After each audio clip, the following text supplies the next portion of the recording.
All right, we all set? Yes, go ahead. All right. Well, thanks very much, April, and thanks to Cassie. So, all right, we all set? Yes, go ahead. Yep. All right. Well, thanks very much, April, and thanks to Cassie. So, all right, we all set?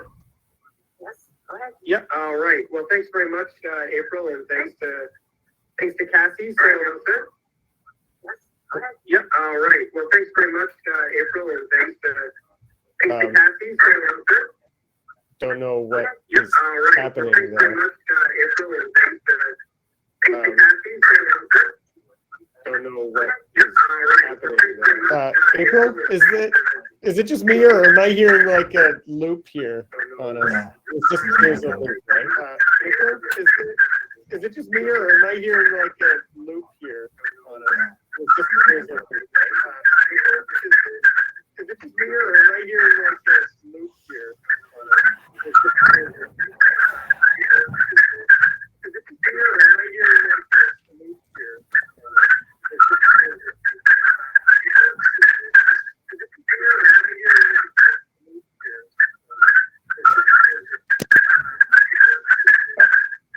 Okay, so it sounds like if everybody could mute their microphones right now, I think that would help.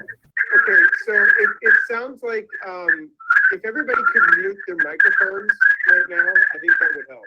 Okay, so it sounds like if everybody could mute their microphones right now, I think that would help. Okay, so it sounds like if everybody could mute their microphones right now, I think that would help.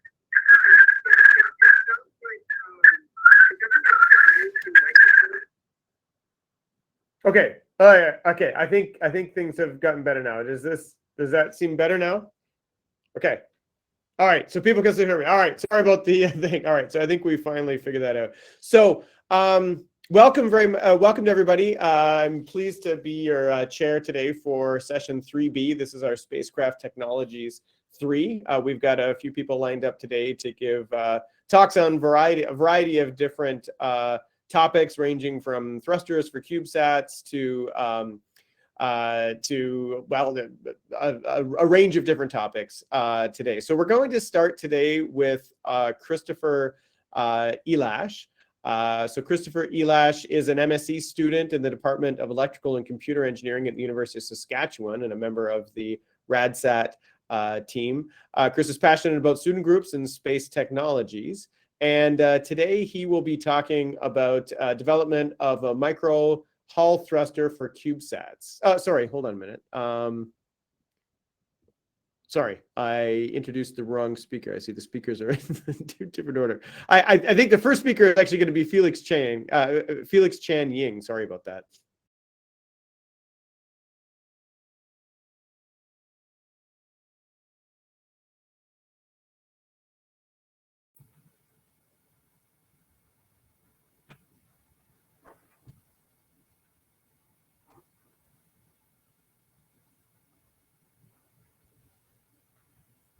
Let's see it, Felix. Oh, sorry. I'm having connection issues. Like, I couldn't hear the end of my intro, I guess. All right. So, are we good to start? I'd say go for it. All right. Okay. So, today I'll be talking about the development of a micro Hall thruster for CubeSats. Right. So my name is Felix Chan-Ying, and I work at the Rappel Lab, which is the Royal Military College of Canada Advanced Propulsion and Plasma Exploration Laboratory. My supervisor is Dr. Manish Jugrut, and yeah, let's get started with this. So let's talk about why I think this is some good technology to have.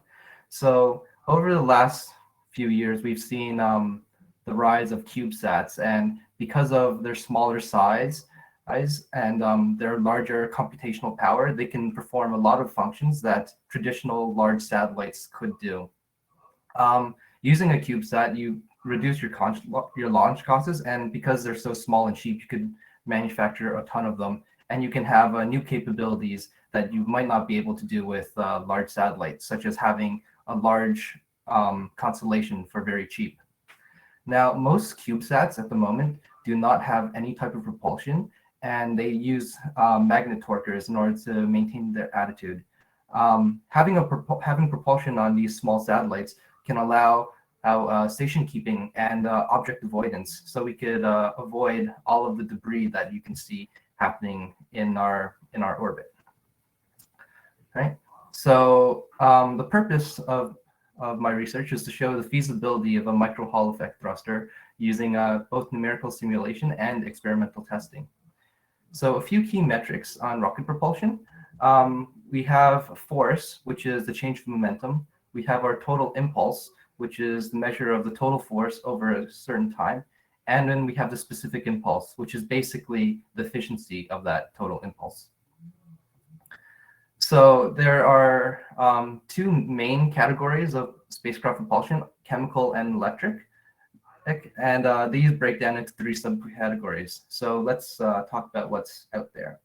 So we've got our very basic solid rocket. These are basically fireworks. They have both an oxidizer and a fuel mixed in together in a solid form. This mixture is ignited, and a gas is formed that increases the pressure in the chamber, and then that's expanded out the nozzle to create thrust, and it changes the pressure into velocity. Now we've got our liquid rocket engine.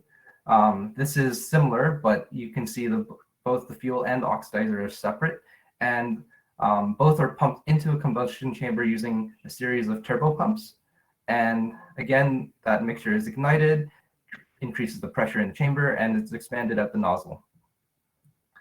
The last type of chemical propulsion is a cold gas thruster. This kind of thruster is very simple. You just have a pressurized gas. You open a valve, and the gas goes into a chamber or right out a nozzle and just expands and pushes your spacecraft in another direction. It's basically a balloon that's been popped.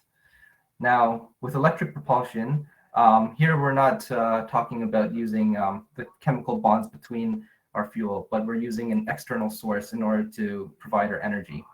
So the first type is very similar to chemical propulsion, whereas you have a cathode and anode, or you can have just a heating element, and you heat up your propellant, and that increases the pressure, which it expands out the nozzle and creates thrust. Now, electrostatic is where we start getting into plasma. Electrostatic thrusters ionize a gas and then creates a plasma, and this plasma accelerates it out through a grid where it provides thrust. This grid is charged to a certain voltage in order to have all of the plasma attracted to it. And there's also a hollow cathode, which provides a neutralizing beam, so you don't have a charge separation of the spacecraft and your propellant. Now, the last type of thruster I'm going to be talking about is the electromagnetic thruster, or Hall thruster. And this one is similar to the electrostatic thruster, where you have a plasma which is accelerated out. The difference is the plasma generation and the acceleration of the plasma is both combined in one single stage, and there's no grid to provide a charge density that will limit how much thrust you can achieve. So with these types of thrusters, you could just keep scaling them up theoretically as large as you like, whereas with the electrostatic thruster, you're limited. Now, from all these types of thrusters, the electromagnetic Hall thruster is probably the most suitable due to its fairly simple nature, high specific impulse, and long lifetimes to match that of the satellite. Now, let's talk a little bit about plasma. Plasma is the fourth state of matter and is one of the most abundant forms of matter in the universe. Plasma is consisted of ionized gas, which has both free electrons and charged atoms that have been stripped of those electrons. And that provides a sort of plasma. Now, the plasma can be formed either by heating a gas or by exposing it to a large electric or magnetic field. A plasma is defined by something known as its Debye length, which is basically the distance between charges. Here we can see a very quick image of how plasma is formed, where you have an atom and then an electron is knocked off it, and that creates a chain reaction. This is called a Townsend discharge or Townsend cascade. Now let's talk a little bit about the Hall effect. The Hall effect is caused by a current flowing through a conductor while it's under the effect of a perpendicular magnet. In a plasma, the plasma itself acts as the conductor and the charges flow through the plasma. In the Hall thruster, the plasma experiences a Lorentz force, and that kind of goes along the Lemire radius as it spirals around. One important parameter for the Hall effect is known as the Hall parameter, and that is calculated as the ratio between the Lemire radius and the electron particle collision frequency. So that basically means the strength of the magnetic field and the type of propellant that you're using will give you a stronger Hall parameter, which will in turn give you a better thrust coefficient. Right, so we've got a few problems with scaling down these Hall thrusters. So if you're familiar with the square cube law, you'll know what I'm talking about. As you decrease the volume of an object, it decreases with the cube root, whereas the surface only decreases with the square root. So because of that, the ratio between surface area and volume increases, which provides a number of issues. So the first one is thermal issues. Because you've got a lot of highly energetic particles in a smaller area, you'll get a lot more heat in that area. Another problem with scaling down is you'll have a lower mass flow, which would have a lower ionization events happening inside your thruster. Also, when you scale down your Hall thrusters, you have a large divergence in your plume, and that's basically because your charges stay the same, but you're having a lot more charges in a smaller area, and you have to maintain a stronger magnetic field. So in my research, I took a look at two thrusters, and both of these are the basics of my thruster and used to characterize my numerical simulations. So the first thruster I took a look at is a thruster from Stanford. It's a 4mm thruster. It utilizes xenon gas and has a permanent magnet. And it also uses water cooling in order to stay below the Curie temperature, at which point the magnet will no longer work. This thruster was characterized with 10 to 40 watts of power, with 0.6 to 1.6 millinewtons of thrust, and 300 to 850 seconds of specific impulse. This thruster is an annular thruster, which means that its chamber is a donut shape, and it is also SPT thruster or TAL thruster. It's a bit of both because it has a conductive surface on one side and it's got a conductor on the other. Now, the second thruster I took a look at is a 26mm thruster from the Princeton Plasma Physics Laboratory. Now, this one is a cylindrical thruster, which means that that center core is offset from the axis face. This thruster is a little bit bigger, and thus it used a bit more power. It used 70 to 350 watts of power and produced 1.25 to 6 millinewtons of thrust with 400 to 1,950 seconds of specific impulse. Now, both of these thrusters, I performed a numerical simulation.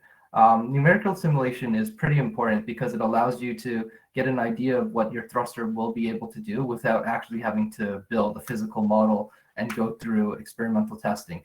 And it also helps when you are doing your experimental testing to kind of validate what is going on.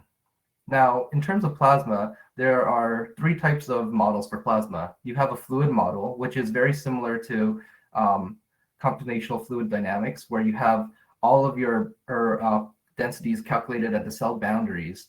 And then you've also got a kinetic module, where all of the particles are treated as a collection of superparticles, and all the interactions are just the particles smacking into each other. Then we've got a particle and cell module where you can simulate certain particles as particles, and you can simulate other ones as a fluid. Also, all magnetic fields and electric fields are treated as a fluid, which are calculated at the cell boundary. The reason why I use the particle and cell is because all of the fluid modules are inaccurate when you go down to the low pressures, and those equations just don't work anymore. You could use a kinetic module to simulate the whole thruster, but the problem with that is those are very computationally expensive, since every single aspect of it has to be calculated with the particle. So using a particle cell is kind of the best of both worlds. Now, here is a simulation of the 4mm thruster from Stanford. Just a note, I'll be going over every aspect of the first simulation. You'll notice as I work down through this presentation, I'll cut out a few images. But so the first part that has to be done is we've got to provide a magnetic field simulation. So we've got to get that density of the magnetic field. Here we could see this is the magnet and this is the iron pole. So you could see that those field lines just going into it and providing this perpendicular magnetic field inside the chamber. Now, next is we've got to provide a neutral gas expansion.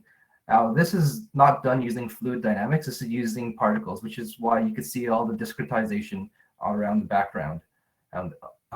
So this is just a simple Maxwellian expansion of gas through the chamber.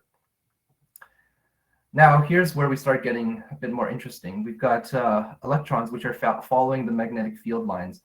This is only a 2D cross-section of the radius of the thruster, but we can see how they kind of curve and they follow those magnetic field lines.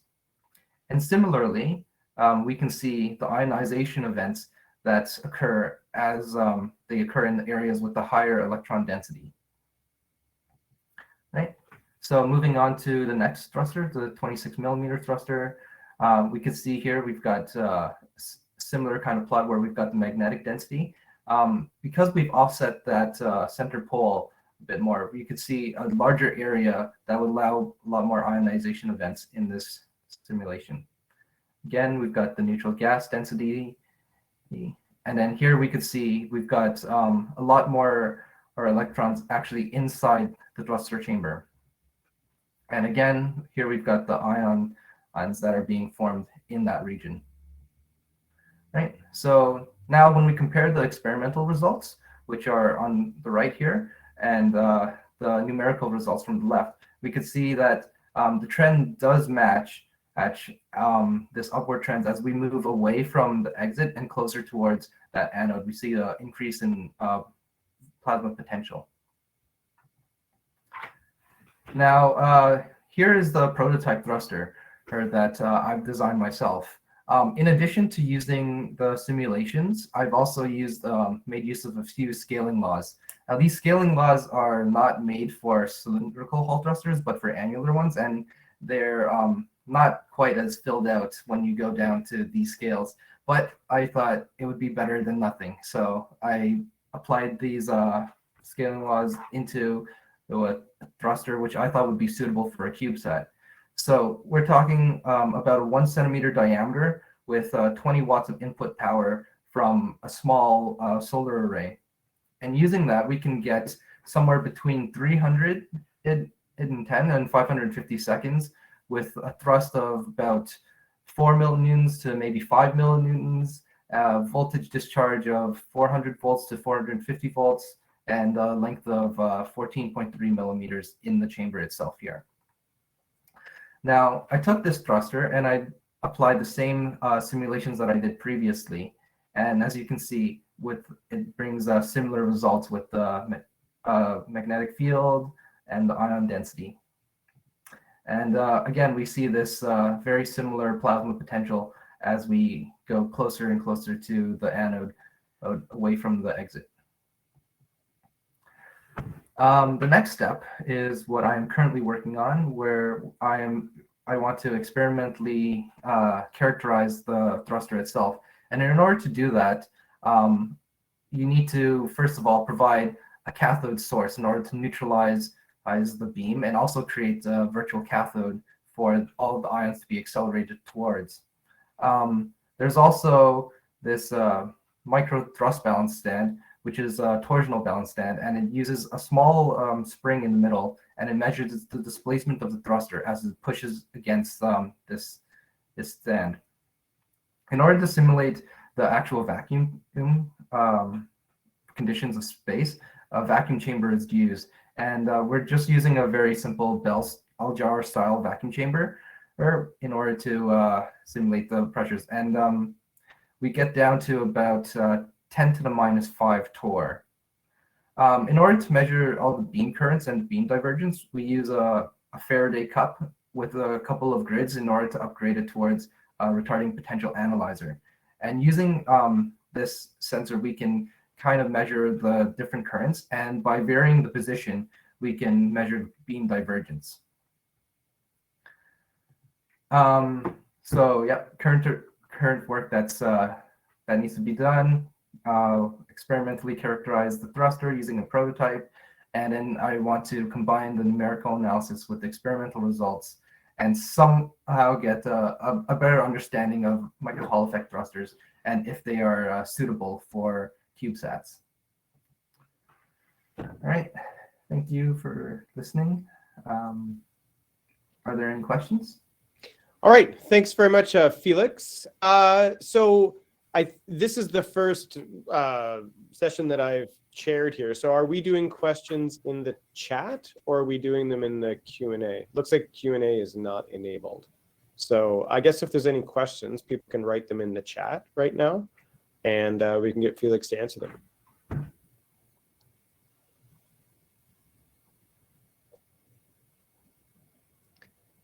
Anything? So I have one sort of a high level question for you, Felix. So, you know, CubeSats generally, when people think about CubeSats, they think about inexpensive systems. They think about systems that we can build quickly. Where do you see the biggest need for technology in CubeSat thrusters? Is it in getting appropriate ISP? Is it keeping mass low? Is it keeping the cost down? What do you think? It's probably a good combination of all of these. You want to keep the cost down in order to make it attractive to use. The whole reason of using a CubeSat is to keep the cost down, which is why my group is experimenting with krypton gas versus xenon gas. Xenon gas is very expensive, and using krypton is a more cost-effective gas.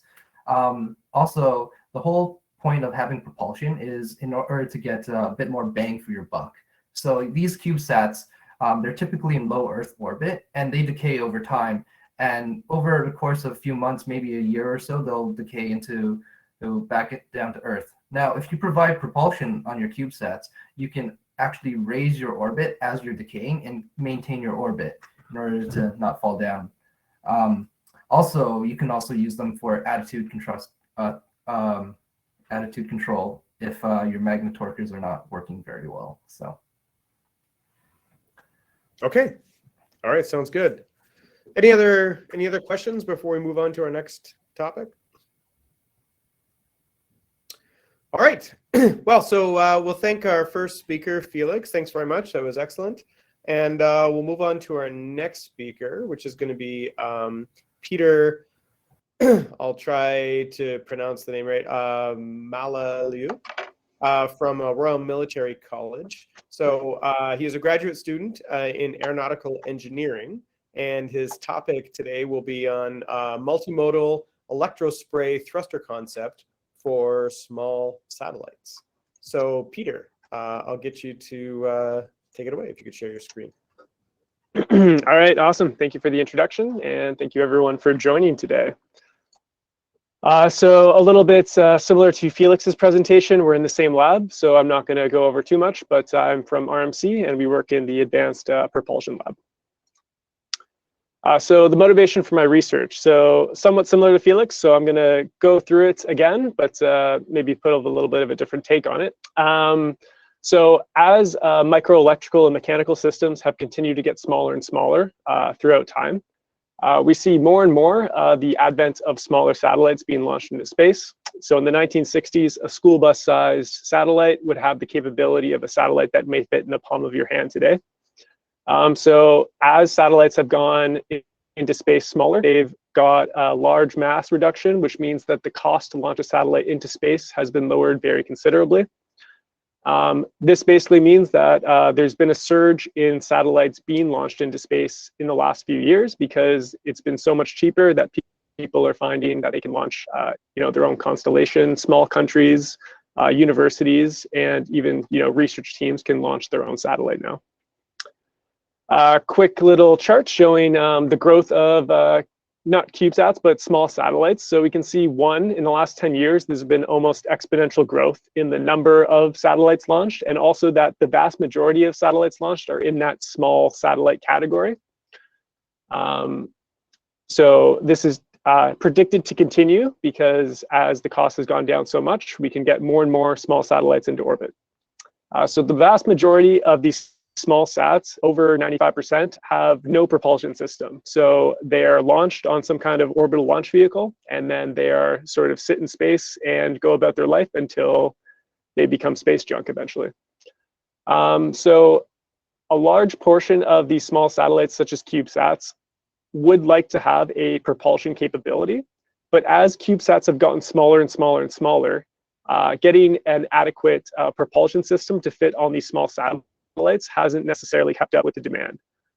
So by adding a propulsion system, you're able to increase the mission capability and also the duration of a mission. When third use, you could also use a propulsion system at the end of a satellite's life to deorbit the satellite, so you reduce space junk. So whenever we think about rockets or propulsion, we always imagine our orbital launch vehicle, the giant chemical thruster that gets you from the surface of Earth into orbit. So currently, you can see here, these produce incredible amounts of thrust or force in order to get up into orbit. But this measure here, specific impulse, when we're talking about rocketry, this is essentially an efficiency measure of how efficiently you're using a propellant to get to a certain delta V. So even though this creates incredible amounts of thrust, it is quite fuel inefficient.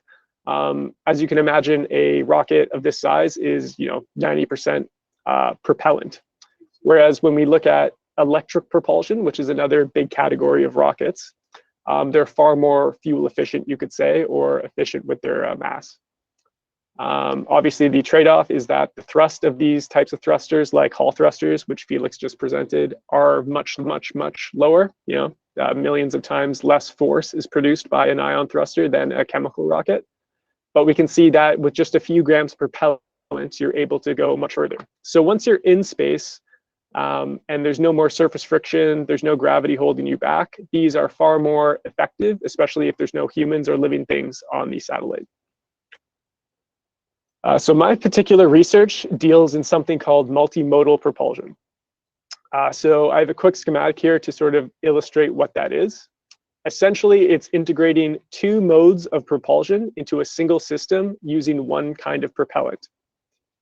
So when I say mode, here's an example here, a simple, small monopropellant chemical rocket. This is hydrazine. So imagine a very tiny little chemical rocket where you basically light the hydrazine and we have a hot gas that propels the spacecraft forward. Multimodal essentially adds a second propulsion mode into a system. So here we have a resistojet rocket. I won't go into the specifics of what a resistojet is, but it uses a heated electrical element to propel hydrazine in the same fashion. Again, as we mentioned, these are general numbers, but the thrust is lower, but you have a much more efficient use of the propellant that you have.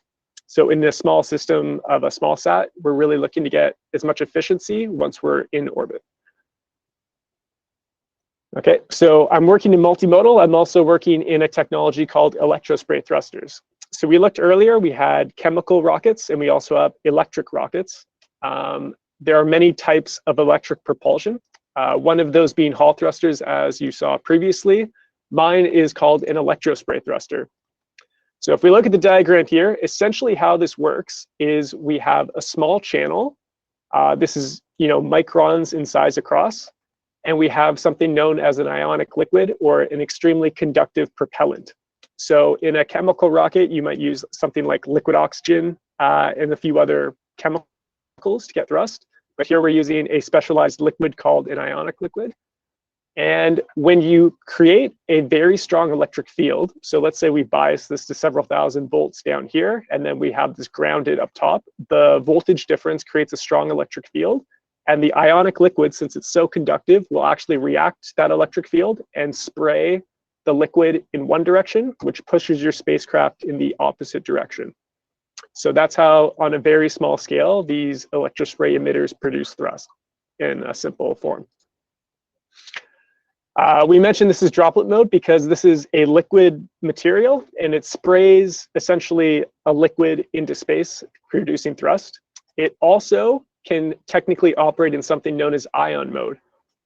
So again, here we have our ionic liquid in a little reservoir, and then we have something called a porous emitter. We'll look at this more later, but porous emitters essentially have very small cavities that inhibit the flow of liquid.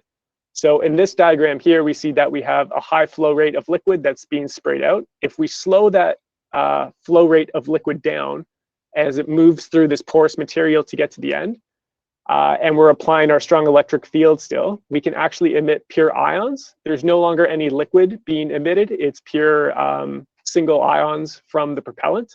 And this greatly increases the specific impulse of the thruster. So electrospray thrusters were originally conceived in the 1960s, but only recently, with advances in MEMS technology and microfabrication technologies, have they actually sort of come into their own. And we can see a few examples here. So we have MIT. If we remember here, this is the porous material in white, and then this is the grounded extractor, and that's where the propellant is coming out of. Electrosprays produce very little thrust on the order of nanonewtons or micronewtons. So to advent and get more propulsion, you can see that usually what happens is they're made into very large arrays in order to get adequate thrust. And electrosprays have actually been flown in space quite a bit recently. So a few years ago, an electrospray thruster was used on a larger satellite for fine attitude control. And also many CubeSats have used Impulsion's FEEP technology. So they have flown in space, and it's a somewhat mature but still under development technology. So here in my own research, I started off working on producing a droplet mode simulation. I'm not going to go too much into it right now because I published a previous conference paper on it, but this is where I started my research. And essentially what I'm trying to model here is that when we apply a very strong electric field to a highly conductive liquid, we see that there's a emission tip, and then eventually it'll form droplets, and eventually beyond the screen, it'll spread into an emission stream. Okay, so back to multimodal. So I'm talking about electrosprays, and now how does that connect to multimodal propulsion? Well, electrosprays have been seen as a very promising technology. So a lot of different research groups are trying to integrate it into two different modes of operation. One very common research area is called a multimodal chemical rocket and electrospray. So essentially, there's a lot of research going into ionic liquid research that is combustible. So if we have this sort of tiny system, it's a combustible liquid, so you can light it on fire essentially and get a hot gas similar to a chemical thruster. And then you can have a separate mode where the propellant goes to an electrospray thruster. This liquid is combustible, but also still very conductive. So if we apply a strong electric field, we can get an electrospray mode. So again, the benefit is you have high thrust here, and then high efficiency depending on what you would want your satellite to be doing at a particular time. My particular research is in a multimodal electrospray. So we looked at the two different modes of electrosprays earlier. So we talked about droplet mode earlier. In my thruster, this would be the high thrust mode and sort of the low efficiency. And then we have an electrospray operating in pure ion mode. So again, this is the higher specific impulse or efficiency mode. And then my research is essentially building a device that connects these two together. So you're using one reservoir of propellant, but you're able to get multiple modes of operation. Okay, so how am I doing that? So essentially my design right now is I'm testing two emitters. So my thruster will have a droplet mode emitter, and it'll have a ion mode emitter. these will be isolated from one another, and I can either fire the droplet mode emitter or the ion mode emitter, and that is what I'll be testing in the future. So essentially what we have here at the bottom would be some kind of propellant reservoir. Then the fluid would either be channeled to the particular emitter via capillary action whenever the electric field is applied. The only difference between these two emitters is the porosity of the material here. So in droplet mode, imagine the pores of a material, they're very spread out and coarse.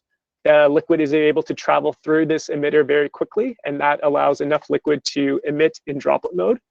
This ion mode emitter would be very finely porous, so it takes a long time or longer for the propellant to travel through the emitter, and then eventually we can have ion mode emission here, and we can switch between the two, and that could show that you could have a multimodal electrospray thruster. A quick close-up here. So in my thruster, I'm using a commercial borosilicate filter material. So this is a picture of it right here. This is about the size of your fingernail. And if we zoom in with an electron microscope, this is about the pore sizes that we're looking at. And this is what the conductive liquid would move through. So this would be for droplet mode. It's still very small. Obviously, we're looking at 500 microns across. But this would be able to produce droplet mode. And then we need even finer porosity to get ion mode to work. So that's where right now I'm working with the chemistry department at RMC to synthesize a material called carbon zero gel. That's many, many magnitudes finer porosity than this material you'll see here. So those are the materials, and then you essentially have a micro electric field you produce, and then that's what would create the thrust. So finally, here is my experimental setup. So how am I going to test these thrusters? Electrospray thrusters operate on such a low thrust level, so again, micronewtons to nanonewtons, that you can't use a direct thrust measurement system, or it's very difficult to do so. So when we're testing these devices, it's done in a vacuum chamber, and the vibrations from a vacuum pump or any sort of outside noise, somebody walking down the hallway next to the lab, is enough to offset nanonewtons of thrust measurement. So in order to actually measure electrospray thrusters, we have to do some indirect thrust measurement, and this is done using a time of flight system. So if we look at this schematic here, we have our electrospray thruster at the top. It's pointed downward. Once we apply the electric field, the conductive liquid will move out in a beam towards a collector plate. This collector plate connects the current produced by the electrospray. So how we measure thrust is essentially we have a gate. This gate will either deflect the beam away from the collector, or it will let the beam travel straight through. And we fix the distance between this gate and the collector down here. So as we turn on and off the gate, we can essentially tell how long it takes these particles to travel down to the collector. Obviously, it's very small timescales. And then since we have this fixed distance, we can estimate what the velocity of these particles are. And then since we are using a known propellant, we know what the mass and also the charge on those particles are. So you can infer the thrust and specific impulse of electrospray thrusters that way. And then all these components, this is my a CAD mock-up of what the experimental setup will look like. And it's being produced right now. So in conclusion, there's a large amount of CubeSats or small satellites being built. There's going to be more and more in the future, and there's a large gap in propulsion systems for these smaller systems. So at RMC, I'm developing a multimodal electrospray, which will be capable of operating in a high thrust droplet mode or a high efficiency ion mode. Thank you for listening, and if there's any questions, I'd be happy to answer. All right, thank you very much, Peter. Excuse me, so any questions for Peter? I thought it was really interesting.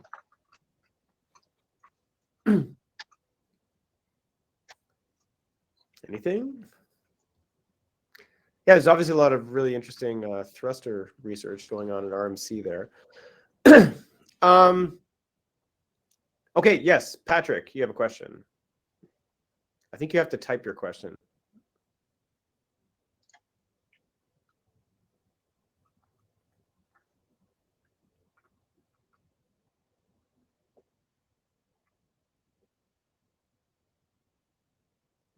Okay, we'll just let Patrick type the question here. I guess they don't have mics to hop on. No, I don't think so.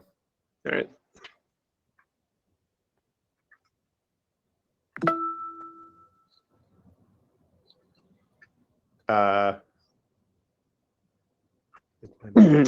Yeah, so based on the size of the satellite, essentially every single electrospray emitter is extremely small. It's microns in size. So like I said earlier, the way to scale things is you create larger and larger arrays. So for example, at MIT, they have a centimeter by centimeter square chip that has about 500 individual emitters on it. And their idea for different sizes of satellites is they just add chips. So you have this 1 centimeter square chip. And let's say you have a 3U CubeSat and you want to fill maybe the bottom, you could just add more chips and more power connection systems to it. So that's how you would sort of solve like, and then if it got smaller and smaller, you could make this 1 centimeter square chip even smaller. So if you're talking about femto or pico satellites, you could potentially just put a fewer emitters and it would still fit, because one of the benefits of electrosprays is that it's already a tiny technology. We're not taking a bigger thruster and trying to make it small. We're already starting small and then trying to get enough thrust to be useful. Okay, thanks very much. And then we got one more question here from Pierre-Lucas Aubin-Fournier from Concordia. Are there off-gassing issues to address with these porous interfaces between the propellant reservoir and the vacuum environment?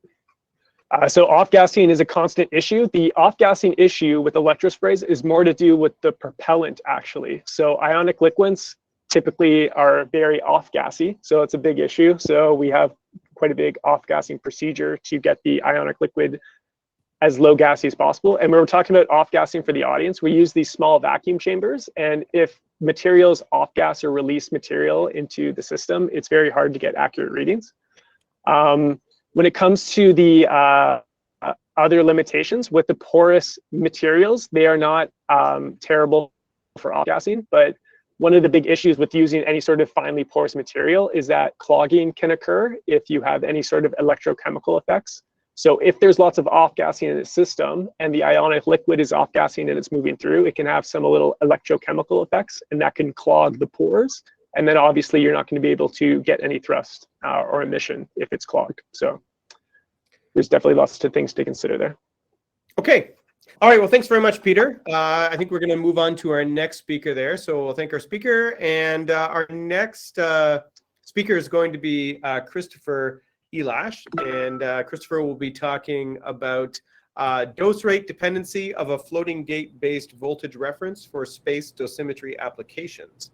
And just a word here about Christopher Elash. He is an MSc student in the Department of Electrical and Computer Engineering at the University of Saskatchewan. And Chris is passionate about student groups and space technology. So Christopher, I'll let you take it away. Okay, perfect. Thanks very much. Hopefully my screen sharing will work here. I'll give it a shot here.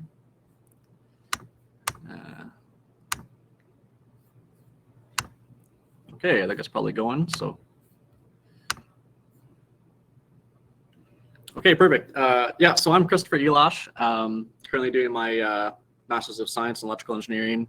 And today I'll talk about dose rate dependency for a floating gate-based voltage reference for space dosimetry applications. And I'll also go through a brief overview of what I'm going to go through today. So I'm going to talk about the RADSA-SK project. So that's the Cube satellite project that this experimental payload is involved in. So I'll just go through the project itself and just give you a little bit of background information. I'll then talk a little bit about the effects of that radiation has on electronics and why it's a problem and why it's something good to monitor. I'll go through the design principle of the dosimeter itself and how it works. And then we'll go through some of the testing and results that our research group has done to validate this design. And then lastly, I'll talk about the mission progress and what we're hoping to achieve then by launching this payload to low Earth orbit. Yeah, so a bit of an overview. So RADSA-SK, so we plan to be Saskatchewan's first satellite in space in late 2022. So that's always the catchphrase we use to advertise the project. Is something we're quite happy and proud about.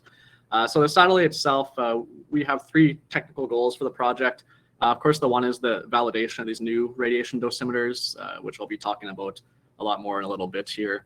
As well, we also have, we're testing melanin as a radiation blocking material. So that's done by a researcher at the Pharmacy College at our university. And the idea is that melanin, like the amino acid in your skin, perhaps in high concentrations, and then put into some packaged material form, might be able to block some certain amounts of radiation in low Earth orbit.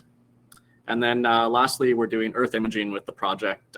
So this doesn't necessarily have a scientific purpose, but more so it's for just education and outreach. Of course, for a student group, we're putting a satellite in space. I think one of the cool things to be able to take a picture of the Earth and maybe hopefully a picture of Saskatchewan and then share that with the public. So it's just more so something fun for us to do as a group.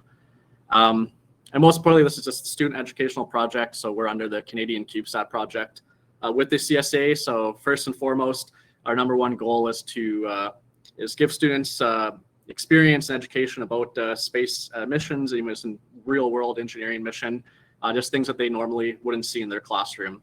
So that's our number one goal with the project from day one. So here's a good picture of the team, a little bit of an older picture. So we're quite large in number, and it fluctuates here and there. I think maybe we're about 60 people actively working on the project right now. And hopefully with COVID, we can maybe get a new picture here one of these days now that things are getting a little bit closer back to normal. And then, of course, we have a lot of partners with the project. So Saskatchewan Polytechnic, we work with a lot for manufacturing and different help. The U of S, of course, and the CSA, like I mentioned, as well as the USST, the University of Saskatchewan Space Design Team. They're a long-standing student group at our college that's done some really cool things in the past, like some space elevators. Like we have a couple world records for that, maybe if you remember from 15 years ago or so. And the neat thing is that we're 100% student design, built and managed. We just have one faculty supervisor at the top that just helps us manage the project as a whole and deal with finances and communicating with the CSA, things like that. But really all the design decisions, all the mistakes and successes are done by students. And of those students, over 90% of them are undergraduate, which is one of the really neat parts. Okay, so moving on to the actual topic at hand. So radiation effects on electronics. So of course, radiation can be harmful to us humans, of course, but as well, it can be quite problematic for electronics. So due to radiation, you can get some really interesting effects with electronics. So one of them being single event upsets. So this is actually an instance where perhaps a galactic cosmic ray or some kind of ion or proton actually comes down and it hits a sensitive part in the electronic. So for an example, you can think of like a microprocessor, and you have a lot of these flip-flops and transistors in the microprocessor to do all these calculations and all these sort of things. And perhaps if an ion comes down and strikes the right part on the microchip, you can flip the state of a bit from a 0 to a 1 or a 1 to a 0. And while you have billions and billions of transistors in these chips, one small upset may not seem like a really big problem, but in practice, it actually can be quite problematic. So if you think you have a 32-bit word holding some kind of number or some information, and you have a particle that hits one of the most significant bits and it flips that bit, well, that number can change drastically. And the same goes for memories or caches being held within the microprocessor. If one of those bits can flip, you can crash the program. You can cause a lot of funny things to start happening. And this is quite prevalent in space, and it's something that's designed for a lot with electronics. But it's something that happens on the ground too. There's documented cases of voting elections in Belgium with a number of votes being counted being wrong due to one of these particles hitting one of the chips and one of the counters, or even on planes. It's been documented before for autopilot. The pitch of the plane has changed before when a particle comes and strikes one of the registers. As well as there's total ionizing dose. So that's the main thing that we're talking about with the dosimeters here, since we're measuring cumulative dose. And total ionizing dose can cause a lot of problems on its own as well. So when you have an increased dose on the electronic, a number of things can happen. You can have threshold shifts. So for like a MOSFET or a transistor, the voltage level at which the device can turn off and on can change. So perhaps if it changes, it's turning on when it shouldn't, or you're not able to turn it off. Things like this. You get increased device leakage. So that's the current from the drain to the source. It can increase over time, which then of course uses more power consumption. And for a satellite where power budgets are quite delicate. You don't want to use any more power than you have to. There's other things like timing changes with clock signals, or even just a loss or complete change in functionality of the device can happen due to this total ionizing dose. So in practice, it would be good, and it is good for us to monitor this dose rate to help us to estimate how many error rates, so how many of those single event upsets we can maybe expect while in orbit, the lifetime of the device remaining, etc. It's just a really good metric for us to have to measure for a space mission. Okay, so moving on to the design principle of our dosimeter. So currently RadFETs are used as dosimeters a lot in space missions, and as well even at the Large Hadron Collider. I know that they're scattered all over the place just to measure the cumulative dose. And these work really quite well. Just the one problem with them is they're rather expensive. So they're $400 plus per device, or it can be a lot more than that. And may not seem that necessarily expensive, but when you think about CubeSats, I think that's been mentioned before, you're really trying to keep the cost down as much as possible. And if you have a number of these devices on your CubeSat, it can add up fairly quickly. And so if there's a more cheaper alternative, that would be better then. So instead of these RadFETs, we then propose the use of just a floating gate voltage reference device.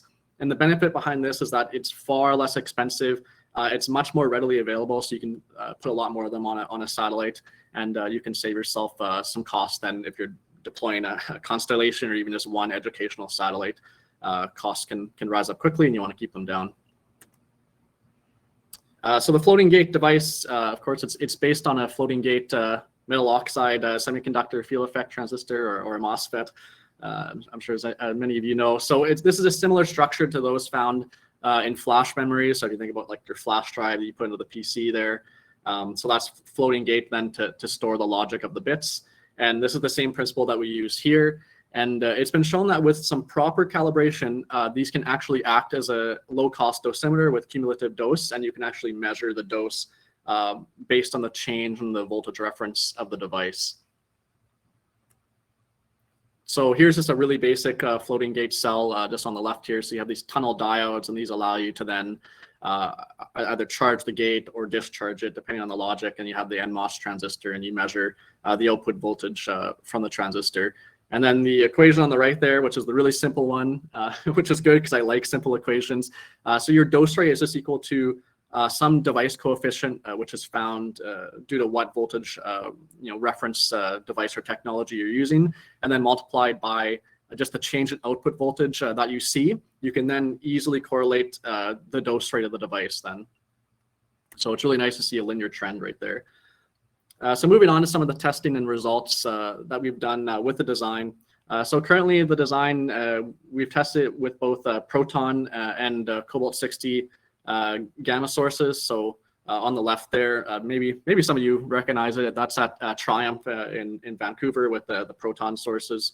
And then on the right here, we have two cobalt-60 chambers at the University of Saskatchewan. So one of them is a high dose rate chamber.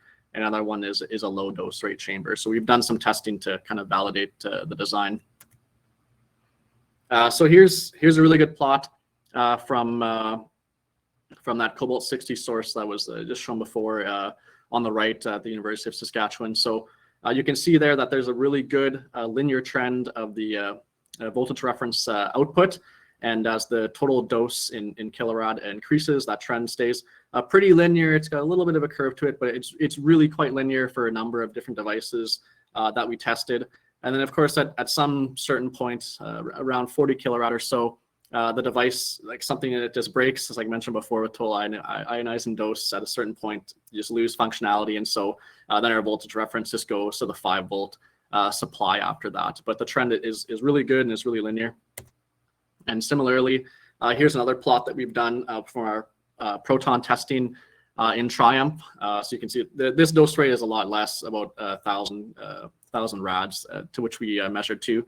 But the interesting thing I'll point out is that at the different dose rates, you actually see the slope of the voltage change actually. So at a higher dose rate, so at the 4.6, the slope is a little bit more flat.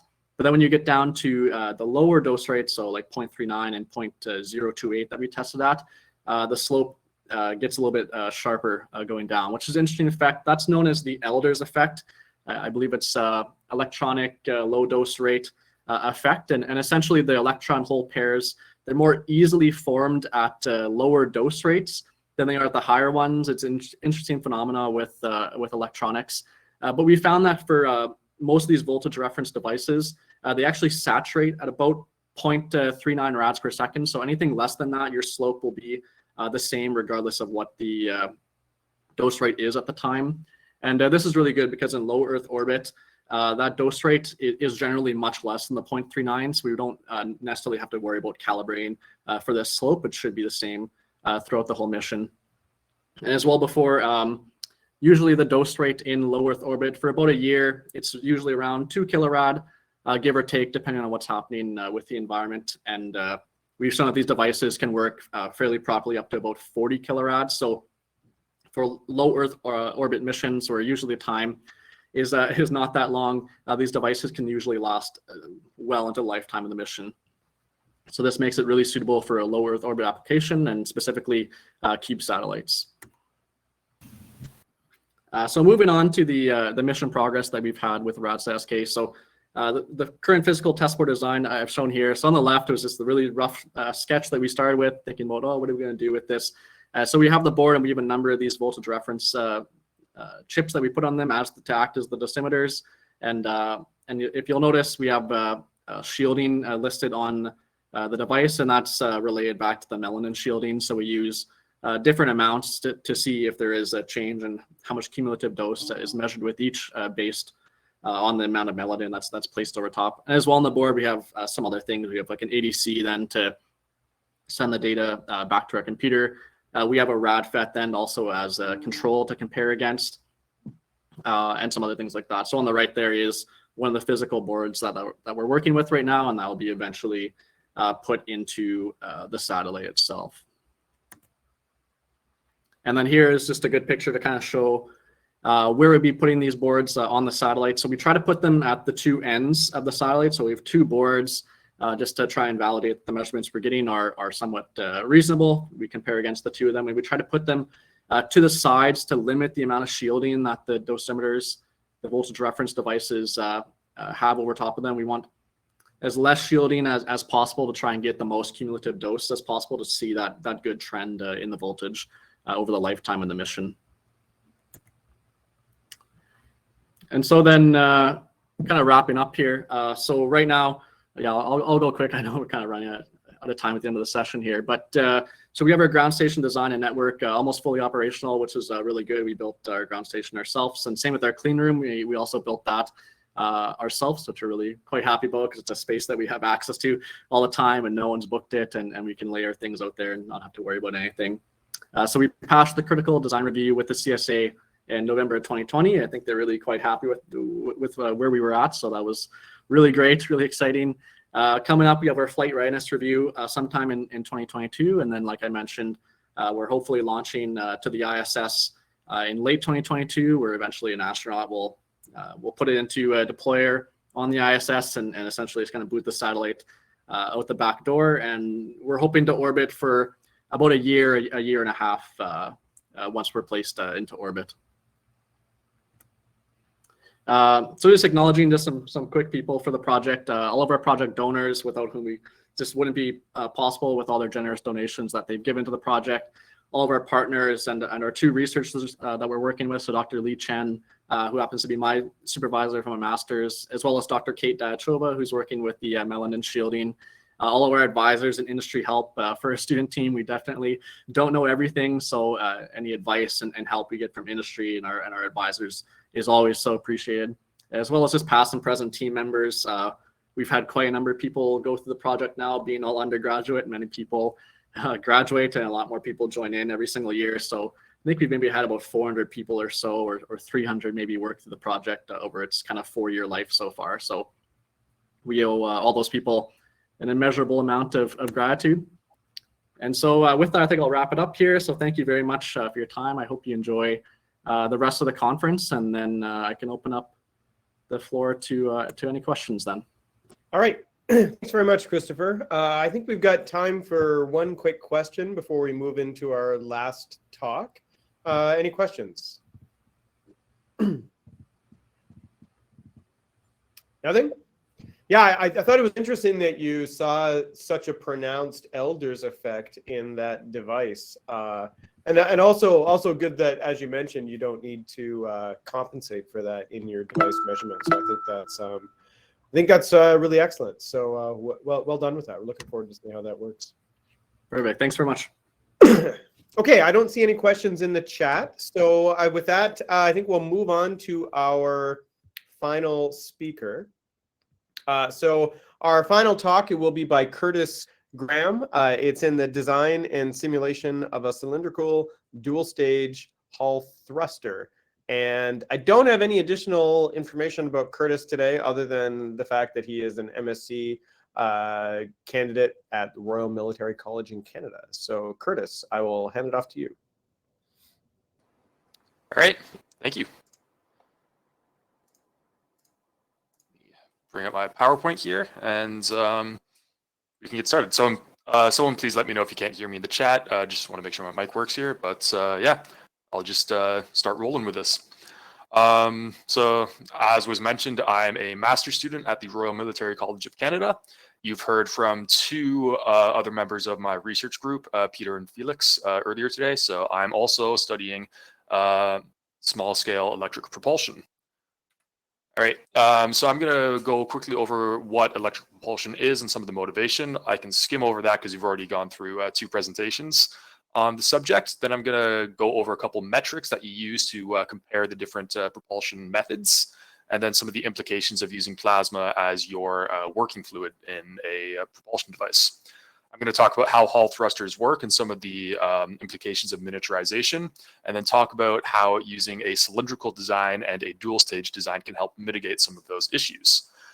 Then I'm going to present my design and some of the simulations I've been working on, and then talk briefly about the experiments that I have plans, and then I'm going to talk about what I hope to contribute with my research.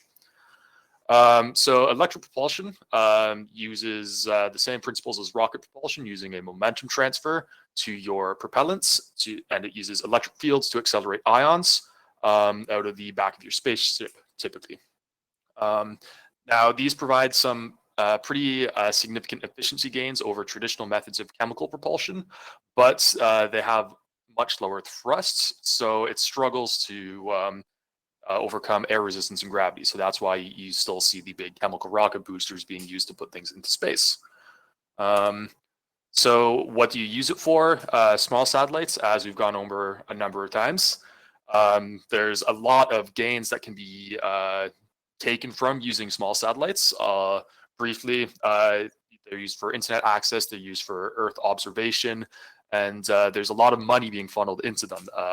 20% per annum is the growth expected for the small satellite industry, growing from about 3 billion to 7 billion. So there's lots of money being put into these.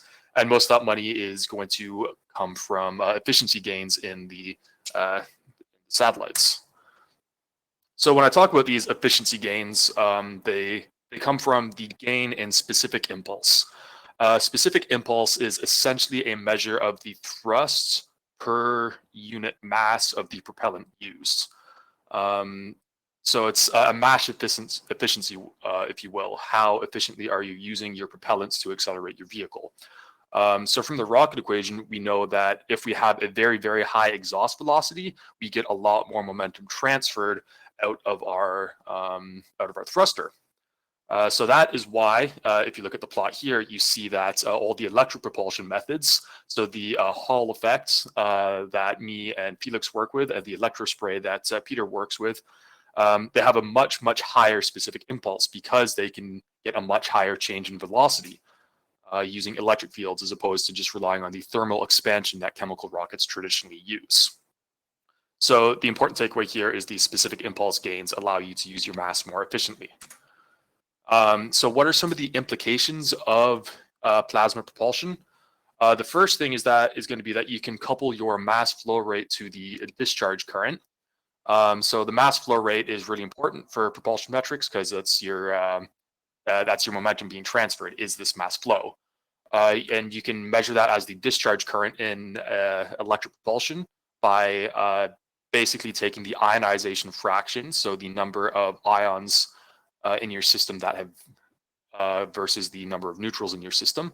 And if that ionization fraction is very high, you're going to have a much more efficient thruster because you have more mass that you can exert your electric fields on. The other very important link is going to be relating your propellant velocity to the square root of the discharge voltage. The way that relation works is you have charged particles being accelerated up to a voltage, and then you do a energy conversion from the potential energy to kinetic energy to get that propellant velocity. It's a bit more complicated than that in real life because you have collisions and stuff happening, but essentially that is the relation that you get there. So we know that we want to maintain a high discharge voltage to keep efficiency in our propulsion systems and a high mass flow rate to be able to accommodate for high thrust. And another consideration for using plasma is that it's going to cause erosion, which isn't good. If you have the walls of your thruster erode, you can have catastrophic failure through short circuits, discharges, and a whole number of different things. So you want to make sure that you avoid erosion.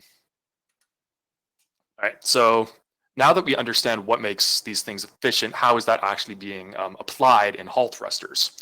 So Hall thrusters are in their most basic form use the Hall effects to capture electrons in the exit plane of the thruster. So you can see right here where my mouse is, we have the magnetic field acting in the transverse direction to where the ions are being accelerated. And it is capturing the electrons there. So as the ions are created near the anode by the electric field, they are accelerated through this electron cloud, they get neutralized, and then they get shot at the back of your thruster. Now, the neutralization is really, really important. Otherwise, your spacecraft will start to build up a charge. And if it builds up a charge like that, it will start attracting the ions back towards it. And that's not good because then you don't get the thrust generated from those ions because they're going to be transferring their momentum right back. All right.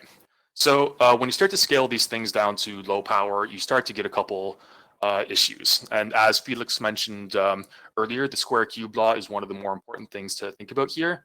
So as you scale down your volume, your surface area will reduce at a lower rate.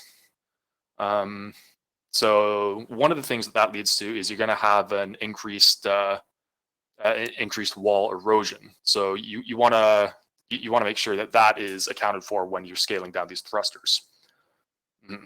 To scale down the power, though, you need to decrease your discharge current or discharge voltage.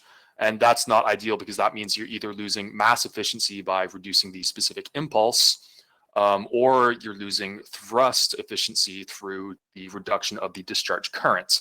And the reason why you can't keep both of those up is because you're power limited. So another issue that presents itself is going to be the ionization fraction reduces as well. So that's a compounding issue on top of the mass flow rate is you're going to have a lower mass flow rate, and then you also need to have you're also going to have a lower ionization fraction of your plasma.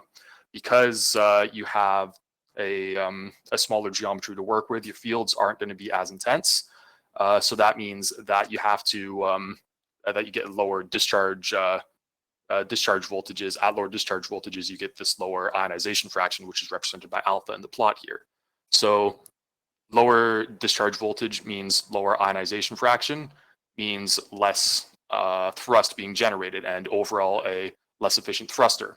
So with low power operation, as we see in this plot, you get significant losses in efficiency in your thruster operation. So I'm trying to help resolve those issues through the use of a cylindrical dual stage Hall thruster. So a cylindrical thruster, as Felix mentioned, is similar to an annular thruster, but you don't have that central annulus. So you can see right here, annular thruster has that central core piece, cylindrical does not. The main benefit of the cylindrical Hall thruster is, in addition to being a simpler geometry, you also have less surface area to erode. Less surface area means you just have less, you have more volume to work with as well because the core itself is missing. So you have fewer interaction events between your plasma and the walls, so you have less erosion. So that's good because that reduces one of the main methods of failure for Hall thrusters. So that's the largest gain there. And yeah, it increases some of the complexity of the magnetic circuit, as we'll see in a bit. And it also increases the plume divergence, so the angle at which your ions are escaping. But for the gains, it is significantly better for small-scale thrusters. So then the next thing I'm going to talk about is going to be dual-stage Hall thrusters. So a dual-stage Hall thruster separates the ionization and acceleration potentials so that you no longer have to have the coupling in between your discharge voltage and discharge current that we had before.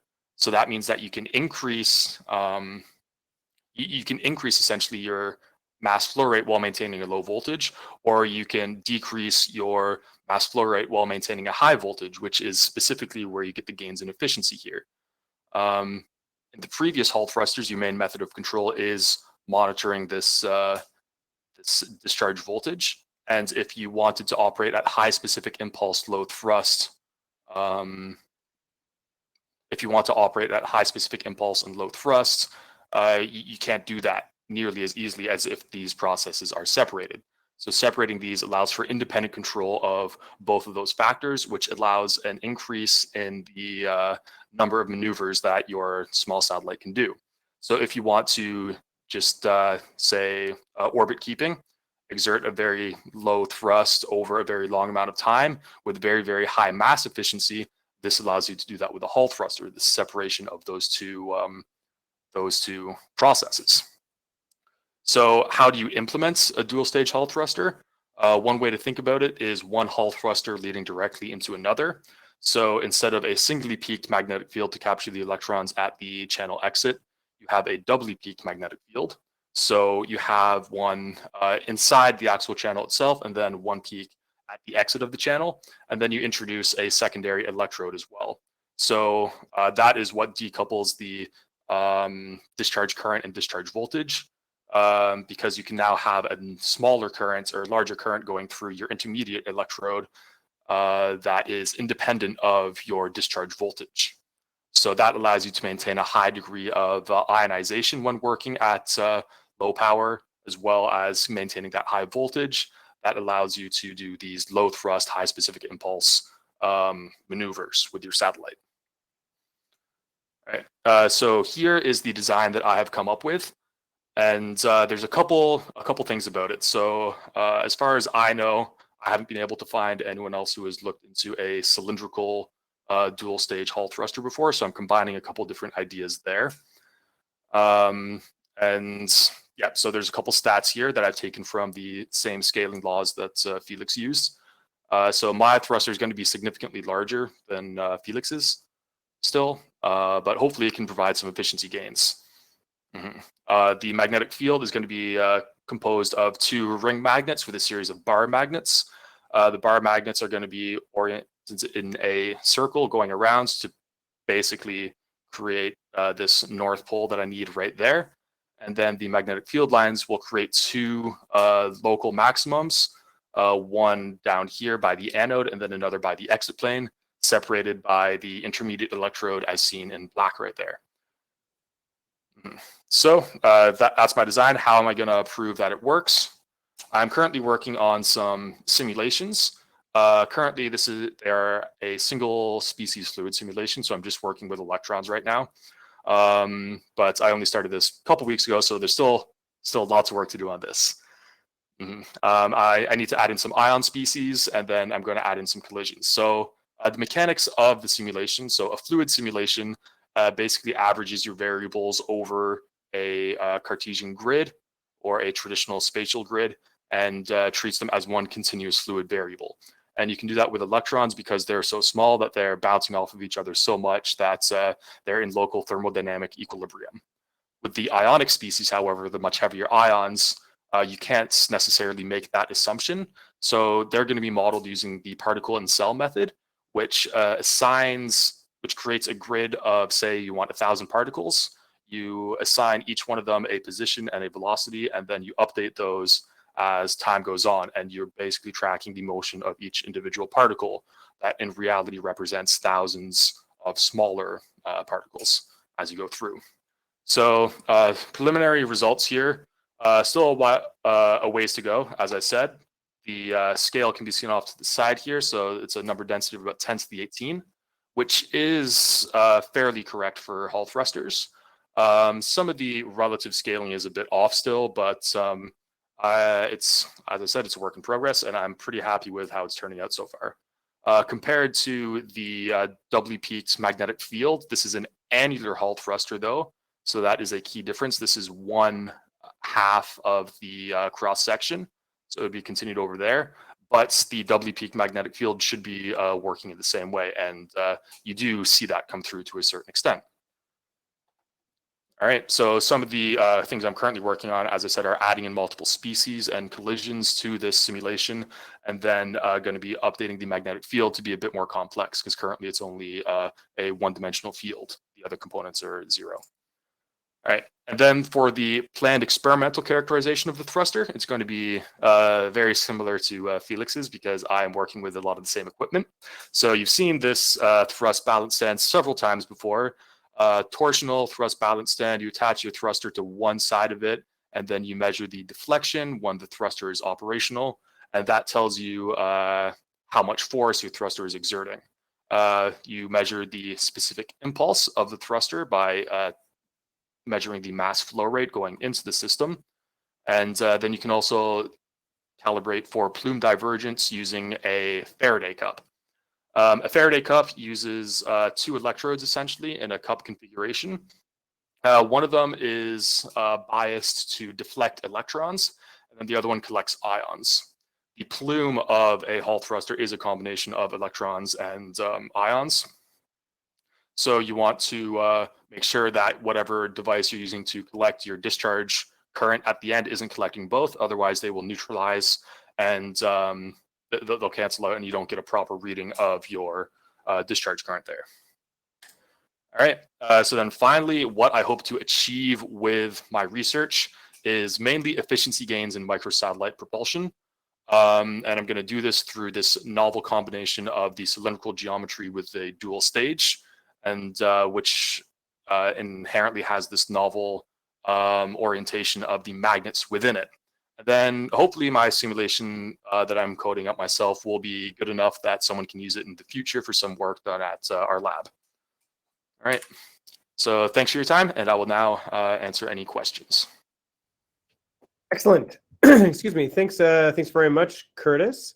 Are there any questions from the audience then? I'll just look into the into the chat window here.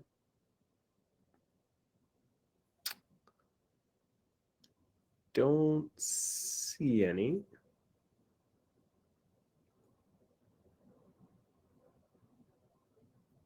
Yeah, so it's okay, so there's one here. Thanks for the presentation. To what extent can the design be adjusted to accommodate different requirements, such as physical size or thrust?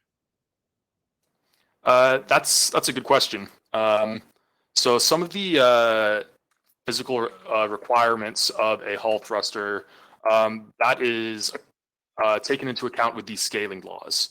So with the dimensions, you need to make sure that you have enough space for your plasma to ionize, essentially.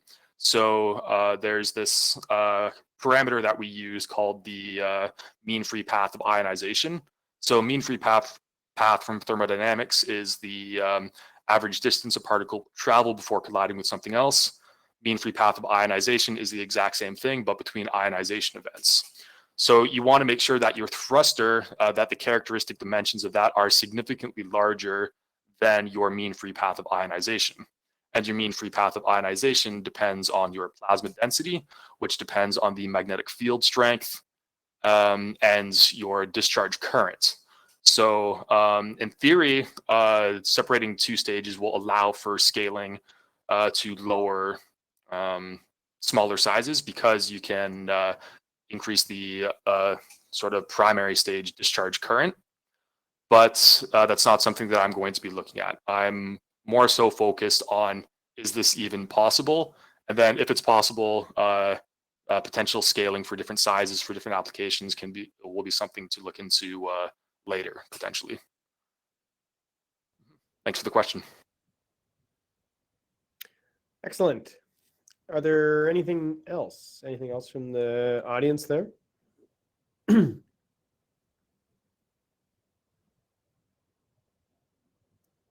Nope.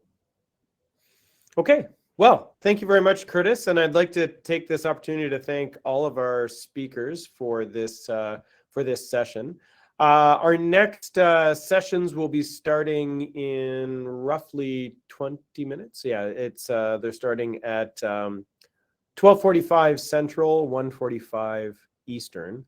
That'll be our sessions number 4. So I'd like to excuse me. I'd like to thank everybody again for joining the session today, and hope you enjoy the rest of the conference. Thanks, everybody. Have a good day.